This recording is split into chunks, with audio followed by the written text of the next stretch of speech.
Good things come in fours, like ukulele strings, boy band members, and PayPal Pay in 4. No fees, no interest, no impact on your credit score. Just the flexibility to pay the way that works for you. Strum it, hum it, pay it in 4. Tap the banner to learn more. Subject to approval. Learn more at paypal.com/payin4. PayPal Inc. NMLS 910457. Atheists, agnostics, long-haired weirdos, short-haired weirdos, vandals, hooligans. The government, love the government. Welcome to The Politics Guys. I'm Trey Orndorff, a political scientist at Oklahoma Christian University, and I'm joined by Justin Holmes, a professor of political science at the University of Northern Iowa. Justin, welcome to this Good Friday edition of The Politics Guys. Hey, Trey, good to be here. We were teasing before the show that we were going to have a special edition of The Politics Guys today for Good Friday, maybe the Rogan edition, where we're going to go on maybe 5, 6, 7 hours. Are you up? Really excited about that. Oh, yeah. I will need to take a couple breaks in the middle to manage fluids. But I think you should just take the microphone in with you, to be honest, and let's just make like this a filibuster. Yeah, it would really, I don't have a cloakroom, unfortunately, unlike the Senate. But well, I mean, what to do we have to do? Yeah. It'll be a little bit unlike Good Friday, where everybody was waiting for Jesus to arise. They'll be waiting for us to die and stop talking at that juncture. It'd be a little bit of the inverse. Yeah. So with that little bit of sacrilege out of the way, I'll point out you're the one that did it, not me as well. Oh, that's fair. But see, I'm covered. You know how that. Covered, yeah. Oh, well, speaking of crazy things, we weren't really what we're going to lead with actually wasn't what we thought we were originally going to lead with, but it's a big deal. And Justin, I think we're going to have to start with Pam Bondi. It appears that Thursday Night Massacre is back. Just yesterday, there was a massive shakeup at the Justice Department. Despite Bondi being one of the most loyal defenders, the president reportedly felt she wasn't being aggressive enough in prosecuting his political enemies. The Wall Street Journal laid this out in a timeline early this morning on Friday, and looked through Bondi's 14-month tenure that ended, according to Bondi herself, with Trump telling her in the motorcade that, quote, "I think it's time," end quote. So Bondi would go ahead and ask to stay on through the summer, a request that President Trump denied. So what happened? The reports at this juncture suggest that Trump grew tired of how Bondi handled the Epstein files, and maybe even more importantly, in his view, her inability to go after his political enemies effectively. Bondi had tried, but was often blocked by judges or grand juries. I know, surprising. And as late as last week, had appointed a prosecutor to look into the allegations of election fraud in 2020, another one of his chief complaints. Now, whatever the case may be, Trump has already named Todd Blanche as the acting attorney general. So, Justin, traditionally, we think of the DOJ as being an independent agency, but by firing a loyalist for being too soft and replacing her with his former defense attorney, it kind of seems clear to me that the president might be trying to turn the Justice Department into his personal legal office. What do you think are the implications for the DOJ, for the Bondi firing, and maybe for the executive branch norms when Pam Bondi isn't a loyalist enough? Yeah. Yeah, I think, boy, you've said a lot that I would have said already. But yeah, I will say, I mean, that is a position that has had a lot of churn. So if you count the actings, I believe Todd Blanche is Attorney General number 8 for Trump across the two terms. With I think Bondi might be about the longest. 14 months. Reality. Yeah, 14 months. That's nothing to sneeze at in his administration. And I think kind of a couple thoughts. One is with DOJ.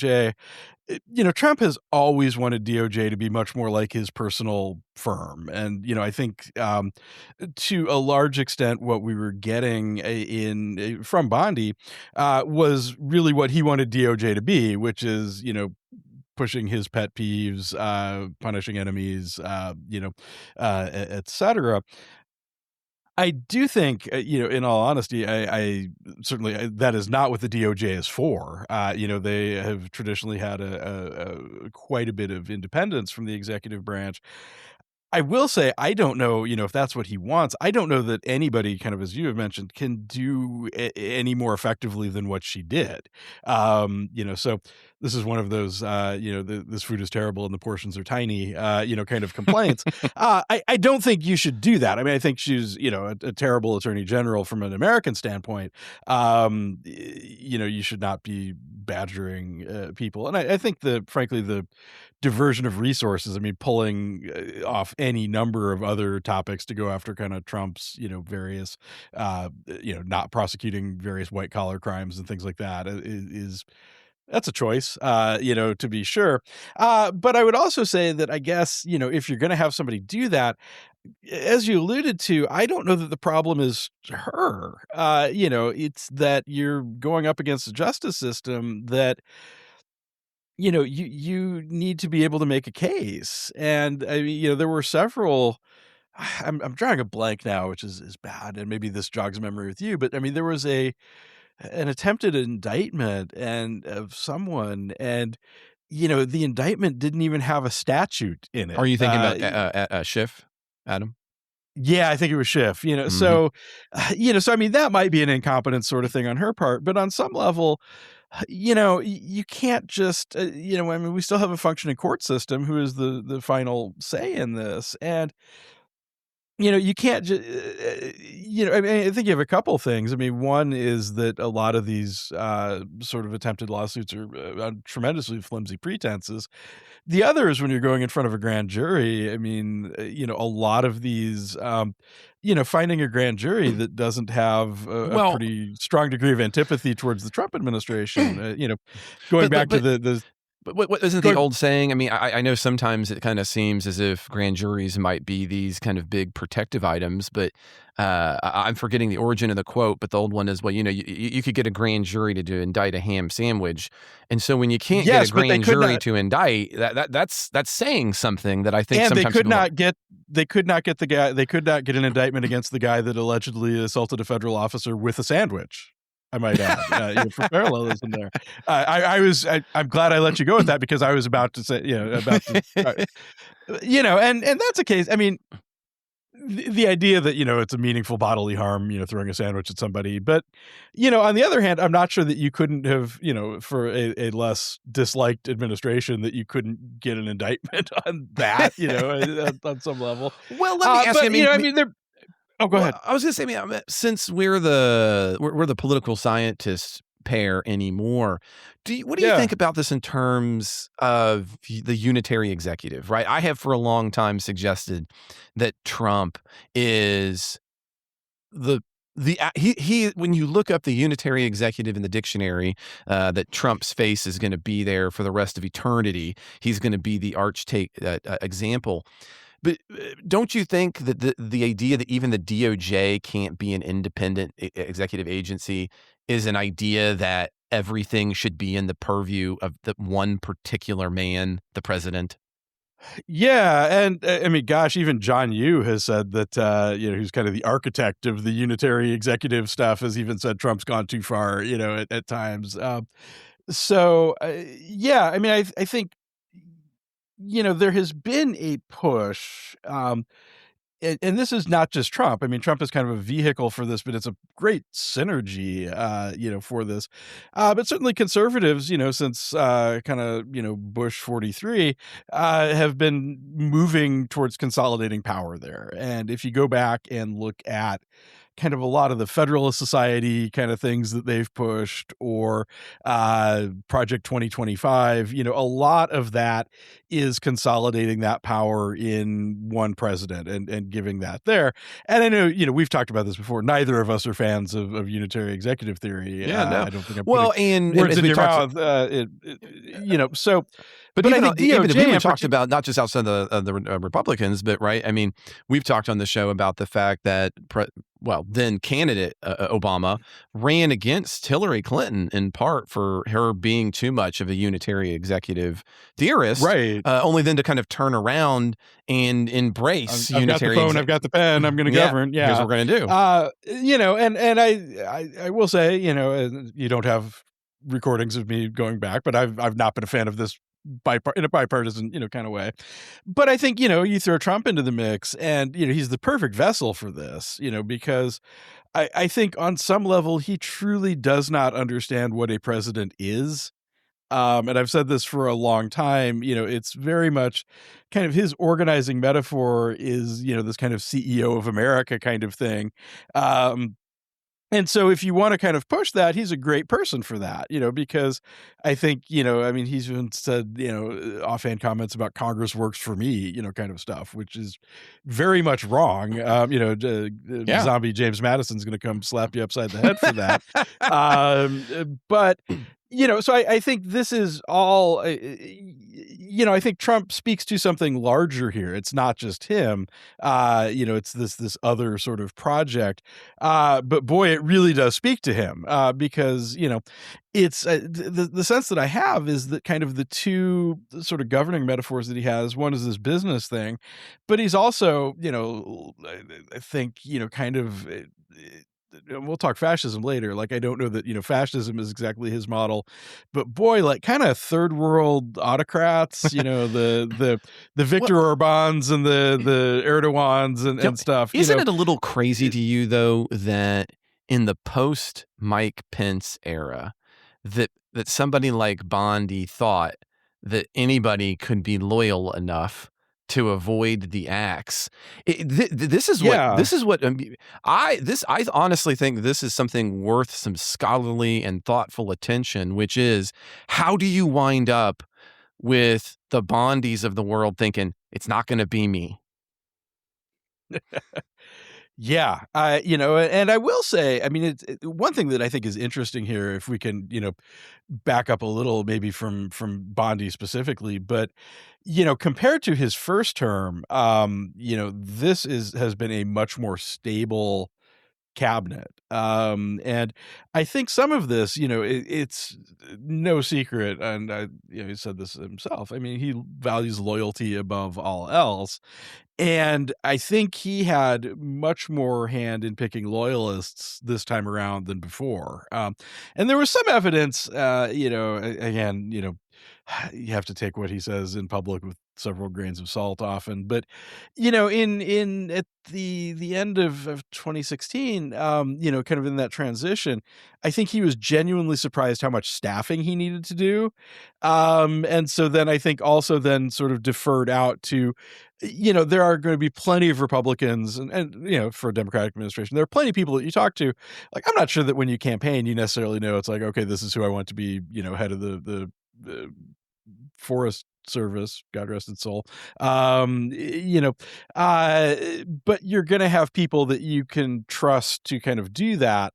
And I feel like this time around, it's, and maybe this is part of the MAGAification of the Republican Party, but, he didn't have to go to those sort of traditional Republicans. He could go to people that really are, you could throw that loyalty test in there. But I think you're right. Bondi, Nome, Bovino, etc. I think they're really doing what he wanted, and so there is some question there, and I think Nome and Bovino might be gone for slightly different reasons, but let's even expand it a little bit larger, right? Yeah. Because this week, of course, it wasn't just Bondi. Bondi took up a lot of the oxygen in the room, but at the same time, Defense Secretary or Secretary of War, Pete Hegseth, was forcing out Army Chief Staff General Randy George, effective immediately. And then this morning, he's firing that top general while the Army is actively engaged in a conflict in Iran or anywhere is incredibly rare. The friction is reportedly to stem from Hegseth's vision of a more patriotic mission. And also, as he overruled the Army's decision to investigate pilots who were doing a flyby of Kid Rock's house and tell him to kind of rock on, which is just, it's what you expect from the drunken schoolboy, not the head of defense or war. And in then 1995, when I started studying political science, the idea that we'd be having a discussion of a flyby at Kid Rock's house, it wasn't on the radar, was it? Not on the radar, no. Well, and then right before we started shooting the show here on Good Friday, it was announced that Hegseth had fired Army General David Hondon. And Army officials off the record have called it, according to numerous outlets, quote, insane, end quote. So, let's bring this into this conversation as well. Yeah. Yeah, and I think, I mean, a lot of that, is, again, there has been a traditional, despite the fact that, the president is the commander in chief of the military, there has been some space, between the president and sort of military leadership. And I think, again, this is sort of that Trump wanting to consolidate power, wanting to ensure loyalty, et cetera. I think having a vision, and I think through Hegseth, who, I think we're going to talk around in a minute, but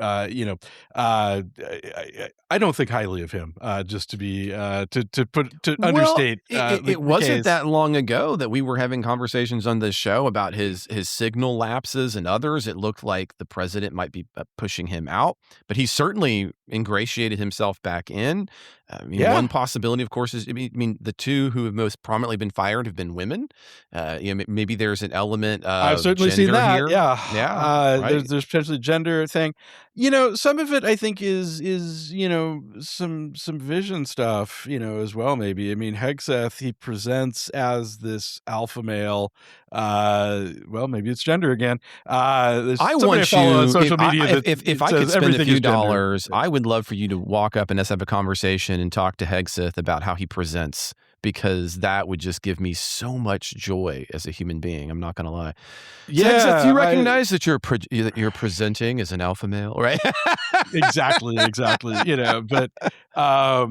and the insinuations I could take with that. But anyway, but it is this sort of, it's this very odd military conception of sort of, how wars are won, how wars are fought, et cetera. And there's been a little bit of writing about this kind of operator culture, this idea that everybody should be sort of SEAL Team 6. And, that it is, all about lethality and all of this. And, I feel like for the time being, that kind of has Hegseth in with Trump, because he has very much that same conception, military operations are just blowing stuff up, essentially. And frankly, not a lot more depth. And so, I think, if we get to that, the military leadership, there are, I think, a number of things that people with like meaningful military experience, and while I have not served, I also don't think that Hegseth's military experience was particularly meaningful from everything that I've seen.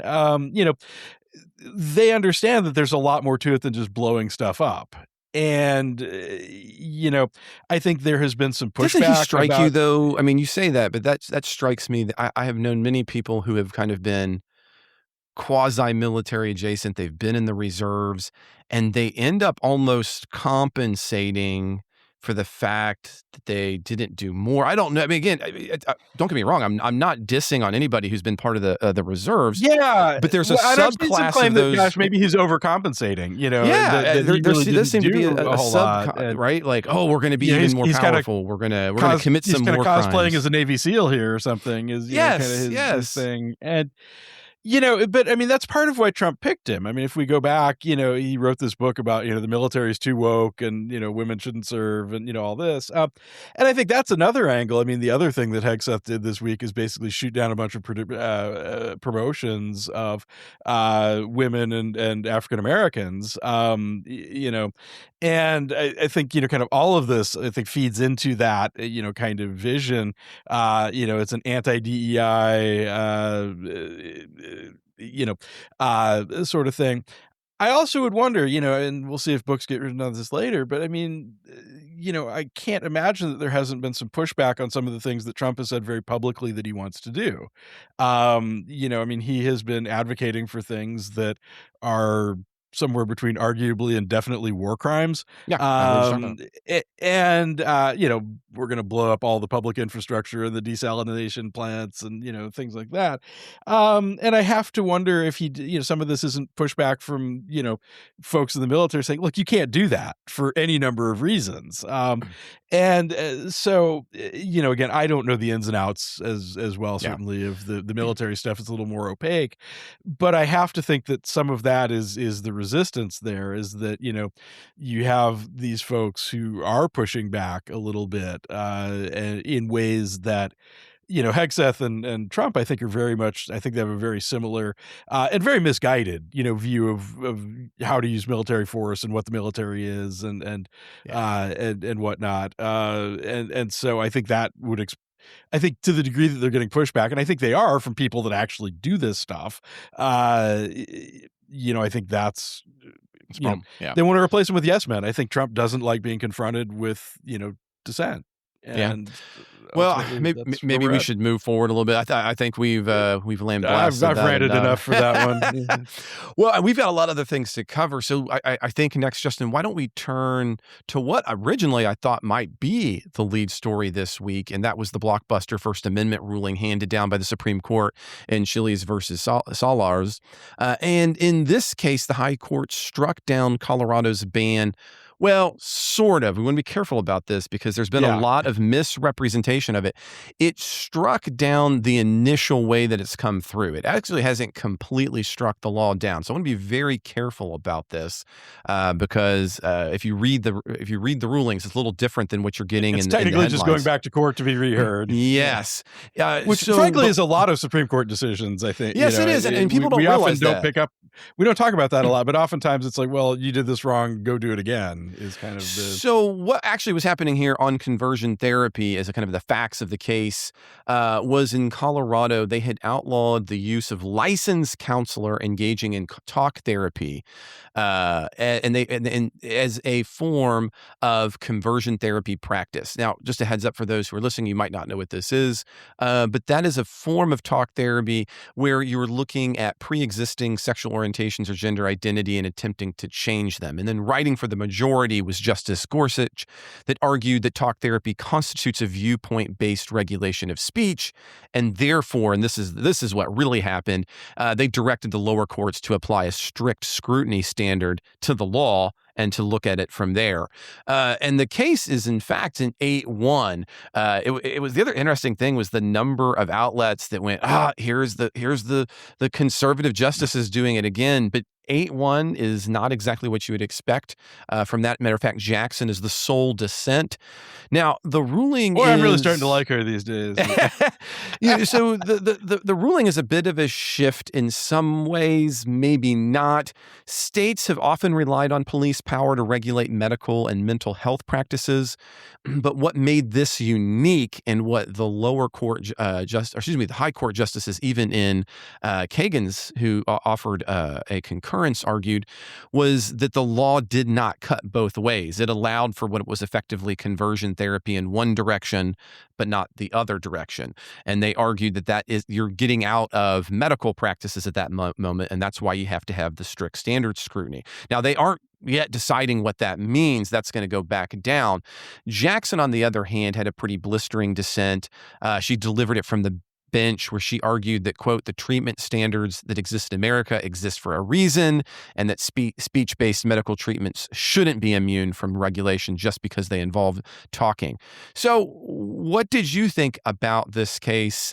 What did you think about, again, a pretty big supermajority suggesting that strict scrutiny should apply because of the fact that it was not as clear-cut of a medical practice? Yeah, so I will say that I think this is a really complex issue. Just to right off the bat, I'm a little surprised that it was 8-1, and I'm going to throw out a hypothetical where I think one of the things that grinds my gears a little bit here to quote Family Guy, is that I could imagine a reverse of this case that would have gone very differently from a number of the justices. But I think there are potential speech issues here. I don't think that's illegitimate. We actually, Waterloo, Iowa, of all places, had a conversion therapy ban briefly, and then a conservative group came through and said they were going to sue us, and basically we don't have the money to defend a lawsuit, and they repealed it. I did a little press around that. I said, there are some questions here. Where I am sympathetic to Jackson, and I don't think she's necessarily wrong, and I'm a little surprised that there weren't a few more that went along. We do regulate medical practice, and we have a compelling state interest in doing that. I would also go so far as to say that, we have lots of limitations on speech, that people don't always acknowledge. And especially, I mean, if I can kind of throw a couple things in together, a lot of commercial stuff is regulated, and such. And I think that there's some real parallels there. On the other hand, I mean, if you go back to other cases, Griswold v. Connecticut, for example, the birth control case, one of the things that they cited in that case was a First Amendment issue, that you couldn't, your doctor couldn't talk to you about birth control. So, I think this cuts both ways, to some extent. I think, I don't know how I would rule on this, honestly. I mean, I have a general preferred outcome there, which Well, I think it's worth not, separating, and I think you're kind of hitting at it. On the one hand, there is what the court was primarily dealing with, which was the First Amendment question, and where does the edge of medical practices occur, and yeah, where does and those I kind don't, of speeches occur. On the other hand, and I think this is what got many people, I understand why you'd get riled up, is when you look at the profession of counseling, there doesn't appear to be any solid evidence that conversion therapy is an effective treatment, right? in fact, there's a fair amount of evidence that it's detrimental Exactly, treatment, that it can be rather than harmful, the other way. right? So Especially when you're younger, there's an additional risk set for those yeah. individuals.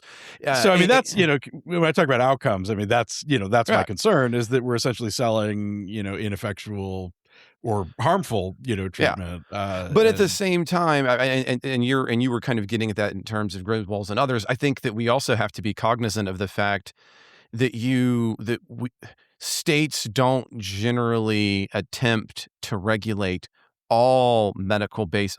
There's kind of here's what some of the consensuses are, and then there's kind of laws around that, generally speaking, not up to it often. And I think that's the other thing here that gets difficult, because you don't want to be in a circumstance. And again, I'm not sure if this is the one. I'm with you. I'm not sure how I would have ruled had I looked at everything.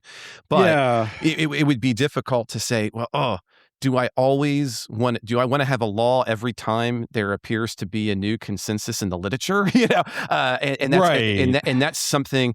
Again, I recognize that in this particular instance has some potential harms.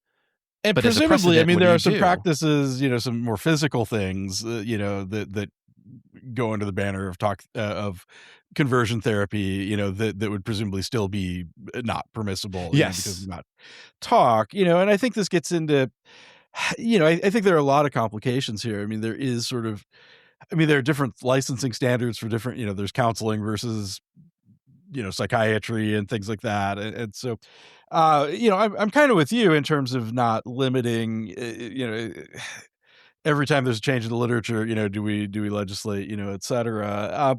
On the other hand, I mean, we do ban things that are harmful, in terms of Yeah. treatment. I mean, those would be off the table. I think the other thing that gets me a little bit is just that I promise you that 3 or 4 of the justices would have flipped if you had a state that had a ban on uh, providing affirmative counseling for trans kids. Oh, yeah. And Well, and that's we one of have the a number of states right now that are cracking down on, sort of trans healthcare, under the guise of things that largely don't happen, and then just obliterating, all of it. I promise you that it would have been, if you had a state ban on telling kids, hey, it's okay to be trans, I might add in line with the DSM-5, that most of the conservatives would have flipped. They would have no problem upholding that. So I think I have just a fair play kind of gripe here, which I don't think necessarily negates the free speech kind of arguments. But I also think they're kind of bullshit, coming from a fair chunk of, to use a just term of art. to finish us up on that, the one bit of, I think, especially for people who are well-meaning on the left on this issue, to suggest as a positive, is the upside here, friends, is this will allow actual licensed counselors to potentially still be handling cases that would have ended up being thrown to people who are in no way part of that practice whatsoever. Well, and that was I recognize that's probably, again, please don't hear me as saying, oh, that's the best possible outcome, but it is something. Well, that was something I remember when I talked to people about when we had the ban here. I said, on sub level, I think this is a little performative, because it didn't cover all kinds of other, it doesn't cover, say, ministers, for example, who provide counseling sorts of things. Which can, right? That would never hold up, right? And to be clear, I don't think you should, Right, either. yeah, but yeah. Kind of in line with what you're saying there. I mean, there's a very clear case to not regulate that. But yeah, I mean, perhaps this takes people into a more moderate, at least they're getting into licensed, healthcare situations, which is small silver lining, such as it is. Or a bronze. But let's continue to move forward. Yeah. Because we had, well, not just one, but two important Supreme Court moments. And I often tease that Ken and I always get the biggest historic stories. But this week, I think it's you and me too, Ken, because this week was... I'm Justin, but yes. I said Ken after I said Ken, and then just this week, Justin, it was you and myself. I'm Ken Pro Tem. We can add that to my title. We should. I don't know if he would accept that. But I can accept that. I mean, he's not here. What is he going to do, right? Like, exactly. He's not even present. Possession is 9/10 of the law. Now he's turning over in its pre-existing grave. But the historic moment, and I think some would even say jarring, was President Trump personally attended oral arguments at the Supreme Court, and no sitting president has ever done that. They have never sat in oral arguments before in American history. And he was there specifically for a hearing on his executive order to end birthright citizenship, a real central plank of his Making America Safe agenda. I want to note, we don't generally take on stories of the Supreme Court during oral arguments, but I thought it was worthwhile to have a little bit of a conversation because of that historic nature. He was only there for about not quite half of it for Solicitor General's arguments, where he was putting forward that the 14th Amendment's guarantee of citizenship to those who are born in the United States doesn't apply if the parents aren't here with permanent legal status. Now, Trump made it through that. He was there approximately an hour. And again, it was a historic moment for the concept of separation of powers in the United States. Now, the history setting didn't stop there. After that, the commander-in-chief, sitting just a dozen feet away, I mean, he went on to then complain about the justices pretty publicly because they always wanted to be independent, as he was putting it. And so, Ken, let's take a listen to President Trump himself. Protein is now at Starbucks, and it's never tasted so good. You can add protein cold foam to your favorite drink or try one of our new protein lattes or matcha. Try it today at Starbucks. So good, so good, so good.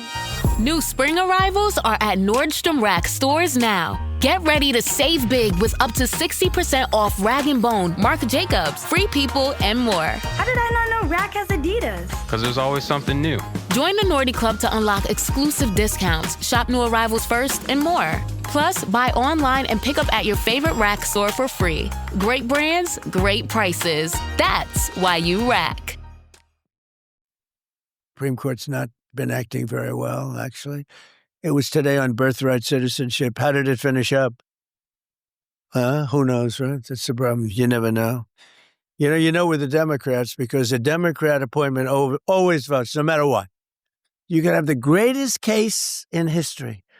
You could have a case where the person you're suing admits they're guilty.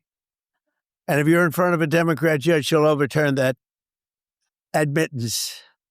No, it's very unfair. And Republicans, judges, and justices, they always want to show that they're independent. I don't care if Trump appointed me. I don't care if it doesn't make any difference to me. I'm voting against him because they want to show their independence.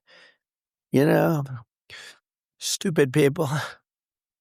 So there's President Trump calling justices just hours after he had been in the oral arguments stupid people, because they weren't willing to go along with him, since he is the one who appointed them. So I'm really curious about your thoughts on this, Justin. I try to keep decorum on this, but he opened the door to it. It's what a jackass. It's just everything about that statement is just wrong and just contemptible. I mean, doing the stupid little voices I think this goes back to something I was saying a minute ago, which is that fundamentally Trump does not understand American government. And he has like a fourth grader's understanding of American government. And to use this, independent as an epithet, I'm just seething at this point. I mean, this is like basic civics kind of stuff. If you didn't think he was going into the oral arguments to stare down the Republicans and say, I appointed you, you better do what I say. Better toe the line. I mean, he clearly has stated it openly here. I mean, it was more of the CEO of America nonsense. You work for me, it's almost like a bad CEO. I mean, like when's the last Actually, they time, could fire a CEO easier than this. Yeah, I mean, when's the last time the president of your university came down and said, "Here's how you're going to teach your class," and then came into your classroom to stare you in the eyeballs to make sure you were teaching it the way that they wanted it taught, right? Right, exactly. We would all find that absolutely ludicrous. And it is absolutely ludicrous that this did not get more outright scorn. Just outright scorn. It deserved it. The thought that I have here, I mean, thinking, of precedent, I mean, just think of all the jerks that have been president over, and the one I'm going to right now is Lyndon Johnson. Lyndon Johnson. But in terms of interpersonal belligerence, like he is maybe number 2 now, but just absolute manhandling people. And if you ever have time to listen, he's got a whole series of phone recordings that are available online of him just like, berating people, more or less. And even he didn't go to the Supreme Court. I mean, Lyndon Johnson would corner people in the bathroom and make them watch him, make people like, have conversations with him while he was on the toilet, as a form of like ritual which humiliation. is famously lampooned in King of the Hill with Hank's boss, right? Where he would always have the staff meetings while he's on the toilet in the bathroom. Yeah. And even Lyndon Johnson wouldn't go to the Supreme Court, so I think, but this is in more seriousness. I'm like super agitated about this, if you hadn't already picked up, on that. Because again, this is just an absolute affront to what the courts are for. This is an absolute affront to, this idea of separation of powers, of judicial independence. And if we think back, I mean, this is frankly Trump at his worst in a lot of ways. And it's not just the being there, but the totality of this. So, if we go back just briefly to the history of this, this is an executive order trying to rewrite the Constitution. So just in terms of what this says about executive power, I mean, this is an executive order that is overturning 130 years of Supreme Court precedent. It is overturning a law that was passed in the 1950s that reaffirms birthright citizenship. And I think it really gets to just the absolute worst element of this. I mean, one is just the substance of this, which is just asinine. But secondly, the way that he does it, this idea that, I should be able to do whatever I want. And anybody that doesn't get in line is stupid and disloyal and incompetent and, all of these other independent, for God's sake, God forbid anybody be independent. And I think this is really, I don't think this story got as much play as it should have, because I think this is the worst of Trump in a nutshell, is this, it's back to this like hyper unitary executive, sort of thing. And again, to be clear, this is much broader than the unitary executive theory among political science, just for listeners, is the suggestion that the executive branch and all of those agencies are so tied to the president that they need to be loyalist, right? Right. And this is more. I mean, this is I can do whatever I want than that. I can do whatever I want through executive order. Anybody I have appointed, the judicial branch, if I appoint you, that obligates you to vote in vote for favor me. of whatever I do. Right. Yeah. I mean, that isn't just that's not even just the unit. That's not the unitary executive. You are actively advocating for more than monarchical powers, literally, because, we've had kings that actually have even courts. kings had courts. Yes. I mean, go back we were to just talking about George. this today. It's like, why is Article 3 so skimpy of the Constitution? I said, well, part of it is that, there's a British tradition of a legal system. And so, you could say judge and not define it because we kind of know what that is. So, yeah, no, I think that's a great point. I mean, even, the British monarchy was more hemmed in than Trump thinks he should be. And this is the kind of stuff, it's abundantly clear I don't like the guy, but, and I think he's wrong on policy, but what upsets me, I freely understand as a grown up that, my side is not always going to win and people are going to make policies that I don't like. Well, and even what on I your find side, upsetting there's going to about be disagreements. There's going to be disagreements, and that's that's why we have politics. I mean, that's my day one of intro to American politics is we have politics because we disagree. And I'm a grown up and I can handle that. What's problematic is that, we have rules of the game and we have a system that this is supposed to function under. And the level of contempt and, I mean, these are like dictatorial aspiration kind of things, and I don't think, people get all bent out of shape when you say stuff like that. But I mean, that is what this kind of stuff looks like. I can decree things and they will be so, and I'm going to come badger you into making that happen, and that is my problem. I did not have this problem with either Bush. I wouldn't have this problem with the President Pence, they do things I don't like, but this just generalized, I am the center of the universe kind of stuff. I mean, it's that, again, I think the unitary people found the perfect vessel in Trump, that you hire a raging narcissist to do these things and holy cow, it's gonna work. Well, let's add on to that a little bit. We had another big story this week on that front. President Trump signed another executive order, obviously in this case responding to the fact that he still hasn't had his election bill passed yet, and it could fundamentally change how people vote by mail. It directs the Department of Homeland Security, that is the newly installed Mark Wayne Mullen, to create a master list of confirmed U.S. citizens, and then, and this is the controversial part, orders the Postal Service to only deliver mail-in ballots to people on that list, and goes on to threaten local election workers with criminal prosecution if they issue ballots to anyone the federal government deems ineligible. Now, Democrats, led by Mark Ellis and Brennan Center, are already in court arguing that the president has zero authority over how states run their elections. Now, Justin, this brings up some really important federalism questions as well. We're talking about in terms of the branch. Some messy stuff, I might add. Like very messy stuff. Some of this is not clear, I think. Yeah. So what's the deal? Can the president use his authority over federal agencies like the post office to potentially shift, change, or push on state election law? What is your thought about this? So to get to the federalism question, and thank you for bringing that up because there's a lot of federalism issues here. I think especially actually around congressional elections because the language in the Constitution is pretty explicit.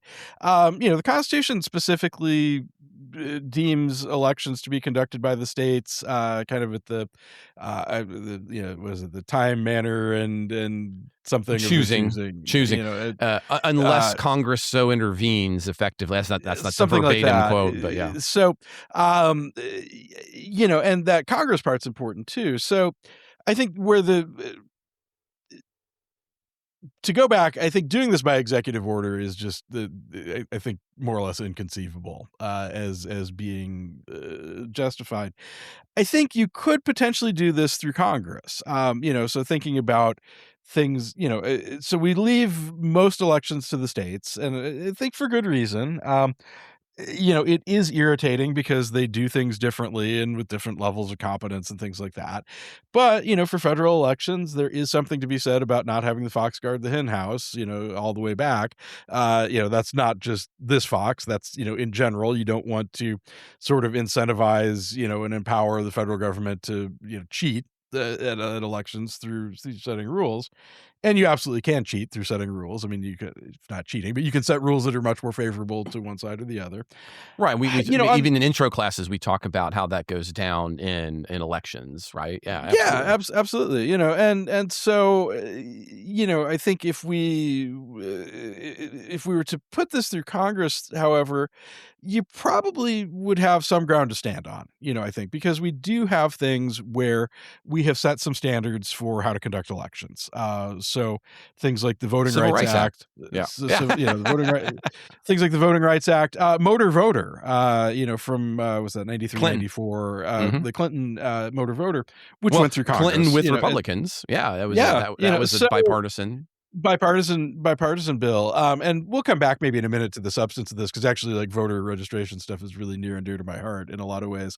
But just thinking through the federalism issues here, you know, you could conceivably do something like this. I don't think it's a good idea for a lot of reasons, but you could do something like this through the federal government. You know, I don't see a scenario where, you know, I mean, executive orders need to be derived from some presidential power. And I'm not sure what power the president has to tell people who gets their mail delivered. You know, again, I'm not an expert on the, you know, hundreds of thousands of pages of federal statutes by any means, but I'm not seeing anybody making the case that, hey, there's a statutory basis to do this. You know, it's more, Well, and if there was, it's an exigency. It's not, you know, we like the goal. It's not that we think there's, you know, if you look at the order itself, your kind of underlying assumption when you're reading an executive order, they generally will include the statutory or constitutional basis on which they're happening, if the executive branch thinks there's a firm ground for that, or if it's needed, right? Sometimes for things that are just happening internally, you don't think. But this would be an example of where you would almost undoubtedly, if you thought you had a firm ground for it, you'd be leading with that somewhere in the order itself. And I looked at it, and I don't see any of those connections. No, not at all. You know, and so I think this is pretty dubious. I mean, I think, you know, I think most of what's in the SAVE Act, I think, is objectionable. I also think it's dead on arrival. You know, it's not going anywhere. But it would be, I'm not sure that there's much in the SAVE Act that would be illegal. You know, outside the purview of Congress. You know, I think there are a lot of things in there I don't think they should do for a variety of reasons, but I don't think those are outside the scope of government power. And again, this is, you know, with my political scientist hat on, not my kind of advocate hat, but I'm just not seeing anything that justifies, you know, I can't think of kind of an executive order on regulating state elections, you know, that's ever happened, you know, let alone been upheld. So, well, why don't we close the show, Justin, with another thing that we thought would be a huge item for the week, and that was the president's address on Wednesday night to the nation and what's been going on in Iran. So on the international stage, right as we started this week, there's been all of these questions about this kind of strange and almost dangerous, maybe cold peace that's going to emerge in the Strait of Hormuz. You know, there's been almost a near total shutdown.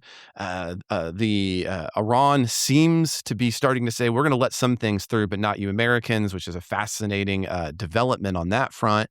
And all of that was still being thought about in terms of, well, the president's going to come on. He's going to come on Wednesday. There's a lot of question. What's this going to be? Is this going to be the launch of a ground invasion? Is this going to be him tacoing and saying, look, mission accomplished. We're all done. You know, what's the deal here? And so instead, he just had just short of a 20-minute attempt really to kind of redefine the reality of the war of Iran, and kind of claimed, look, Iran's military has been eviscerated and that the core objectives are nearing completion. He even suggested that once again, this he's going to start sounding like a repeat loop or a dub, right? That operations could be done in little as 2 to 3 weeks.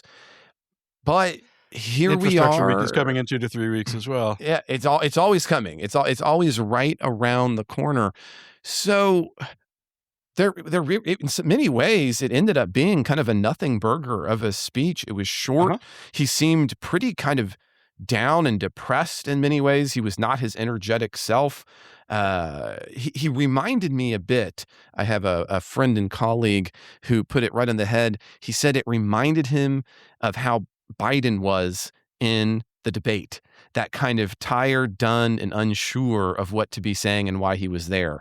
And I don't think that was, I don't think that was a bad analysis. What's your takeaway? What's your takeaway?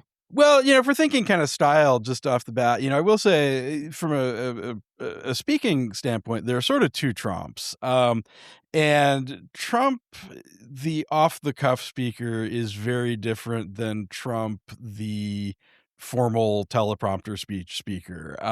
If you watch the State of the Union or anytime he has to do something that's, like a formal sort of speech, you can tell he hates doing that. I mean, this is not him. Whereas, you go to his rallies and it's a very, carnival barker, kind of thing.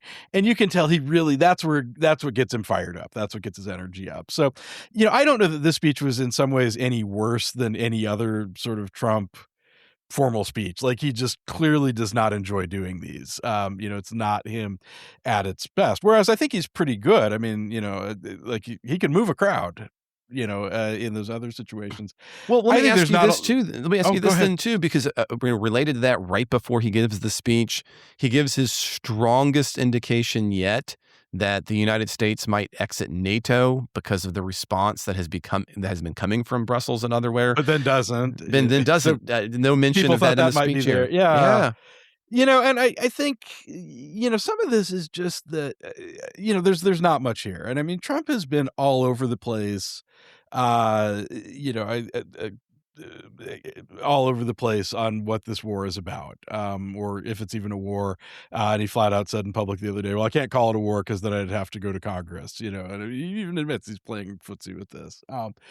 But I don't think this was particularly clarifying. And actually, Facebook fed me a clip of him just this morning from that speech. I had already seen it, but it was kind of interesting that Facebook is trying to prep me for the politics guys, apparently. But, said something like, well, we Mark never said Zuckerberg regime. knows you well. No. Yeah. I said, well, we never said regime change. And I'm like, BS, you never said regime change, as a goal. But I think the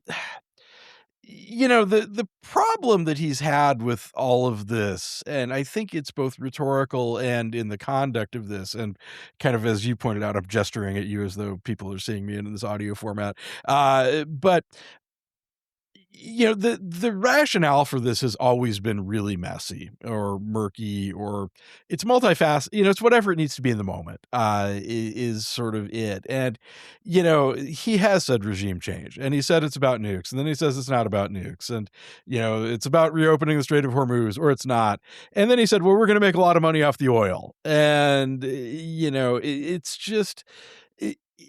And frankly, the only thing that's consistent is we're going to blow up lots of stuff. Back to kind of my previous state, we're going to bomb them back to the Stone Age. And that seems to be the only sort of guiding principle behind most of this. There's a case, I'm not wild about it, but there's a case to be made for engaging Iran. I mean, they're a terrible regime, and they are a problem. And to some extent, I mean, he did get a little bit of that, state sponsor of terrorism and things in there. And I mean, that's some potential rationale, but it is, he keeps setting these really squishy, how would we know when we win? He doesn't really say, without having really concrete goals. I mean, hell, we did get rid of a bunch of the leadership and but the folks that are there, he claims are reasonable, but they seem as belligerent or more so than the old regime. So it's really, it's just all very muddled to me, both rhetorically, but I also think in terms of, what is the strategy here? And I'm not sure that there entirely is one, is kind of the broader concern. It's really hard to make a coherent communication strategy when you lack kind of an operational strategy. And I think there are actually reasons. I mean, in some ways he says too much, like we're going to ramp up the bombing. Those are things that maybe you don't say, publicly, from a I don't know, not giving the other country a heads up and things like that. As Ken and I put it last week, one of the fundamental problems is that some of the things that have been floated around as being possible end goals were things that we already had in the agreement that he tore up. And it seems really so. It doesn't seem. And you and I have clear. talked about that as well. Yes, Yeah. the problem here for the Trump administration and for Hegseth appears to be that the only goal is a projection of strength. But even there, we seemingly are failing, because if we end up leaving and the Strait of Hormuz is effectively closed, we're worse off than we started. What strength have we projected other than to have Iran project some control over the Strait of Hormuz? Yeah, I mean, we'll have spent $100 billion on armaments, blown up a girls' school, and have less freedom of movement in the region than we had before. I mean, and we didn't have time to get into it this show because it had just come out. But we're going to have to be digging into the proposed Trump budget for next week, I am sure, in part, which deals with this as well. Which is a giant increase in military expenditures and a giant cut in everything else. Which again seems weird if you think something's winding down in 3 to 4 weeks. Why? This is a budget that's starting in October. Why do we need the first ever trillion plus defense budget for a war that's going to be done in 4 weeks? Now, again, I want to be clear. Neither one of us have looked at in detail at that. That's the top line number that I was looking at because we just didn't have time to do that today for listeners. That's all I got. Yeah. And I'm not sure there's much more of it than that, in all honesty. I mean, it's these Trump budget proposals are often pretty skimpy. But yeah, I mean, back to the projecting power thing. I mean, the other thing, is I don't feel like we have a great sense of how things are going, So, I mean, if this is meant to be a projection of power, and maybe Venezuela is, to the extent that there's a Trump foreign policy doctrine, and he's not the isolationist that I think a lot of people wanted to think that he is, it is about, and this is a Hegseth thing too, we will hit you really, really hard to get you to comply. On some level, I think it's kind of like, well, we'll blow up your leadership. And if the new leadership isn't something that we like, we'll blow up your next leadership. But I will say that it is not totally clear. And some of this is that, I don't necessarily trust, numbers coming out of the administration for things, but this is not kind of the swift victory that they were expecting. I was talking to some of my students. It wasn't Venezuela or Iraq. Like I was we were talking more kind of rally around the flag effects on public opinion. I don't teach a lot of foreign policy, but, I said, look, George H.W. Bush, he gets this huge spike in popularity in part because Americans like a war where you go in and win in 100 hours. I mean, it looked like they were fighting Cub Scouts, that time around. And not even Weeblos, like just Cub Scouts.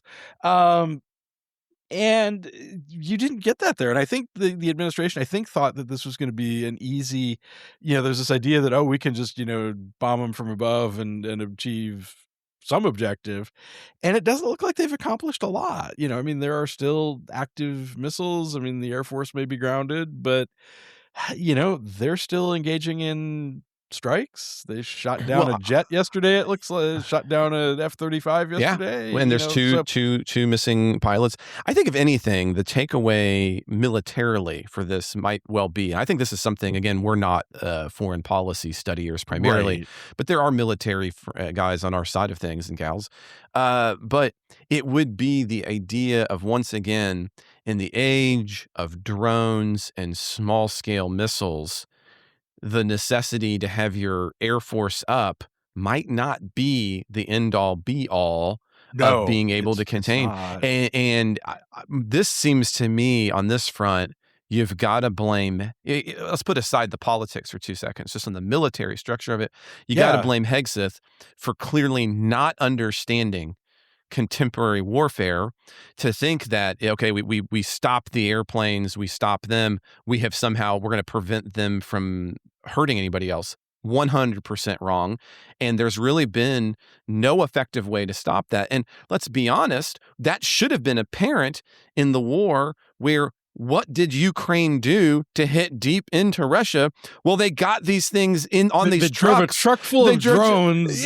Boom, and they blow stuff up. I mean, had anybody been paying again, I'm not talking about policy. Put the policy aside. Right. In terms of just the effective strategy, you might as well put me in charge of the War College if this is what Hegseth is going to do, right? Like, and I think it's base level stupidity.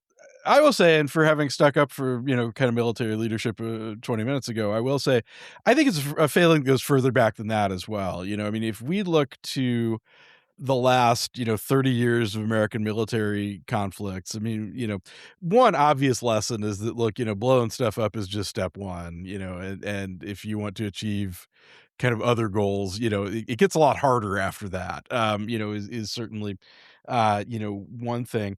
But the other, there's the old aphorism that, we're always fighting the last war, is sort of that.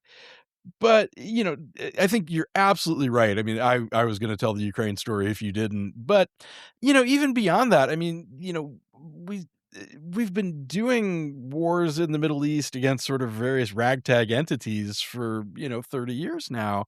And, I still feel like, we're trying to fight air forces and navies, and, it's a step up from, I guess, the cavalry charge, but it's, I feel like they're stuck, 20 or 30 years behind what combat looks like these days, in trying to do this. And not anticipating drones, not anticipating, these other things.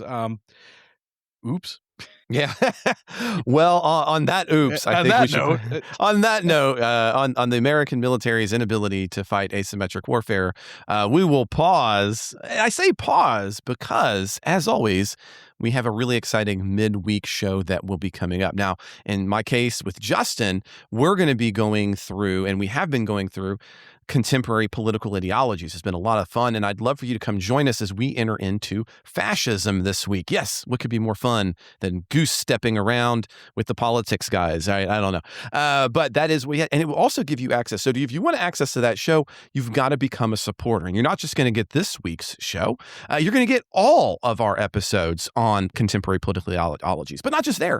Ken and myself have been going through the Federalist Papers, and that's been a lot of fun. As a matter of fact, if you want to kind of get a sneak preview of this, you can see all of my writings on the Federalist Papers as we've been going along with Ken by heading to the show notes and clicking on the Substack. So if you kind of want to get a sneak preview, what are we going to get more of? Take a look at that. That is freely available for you if you click there on the Substack, and you're going to get all of those going all the way back. So become a supporter today to get access to this upcoming episode on fascism with myself and Justin, and a whole lot more. It takes just a couple of minutes. So here's the way you go. Head down to the show notes and click on support, or head to politicsguys.com/support. Or you can head to politicsguys.com/support, or you can head to patreon.com/Politics Guys. So again, become a member of the Politics Guys today. You get so much more than just that. You get ad-free versions of the show. You also get access to our Discord. There's just so much. So take a look at that right now in the show notes, or politicsguys.com/support. You can also email us at mail@politicsguys.com with any kind of questions or issues you have. If you're not in place to financially support the show, reach out to us at mail@politicsguys.com. We can get you worked out.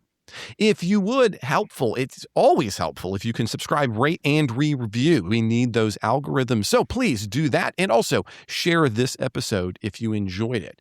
I end, as always, with a great big shout out to our absolutely amazing executive producers. They are Wilmer Moreno, Daniel Toe, Ryan Beasley, Don Oglesby, Derek Schmidt, Dakota Heath, Jason Chrysler, Dave Dean, Jeremy Larson, Brian Matza, Jody Marie Miller, and Sean Fugit.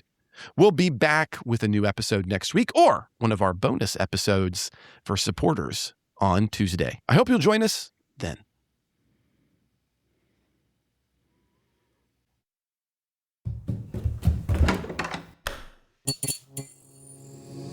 This podcast is part of the Democracy Group,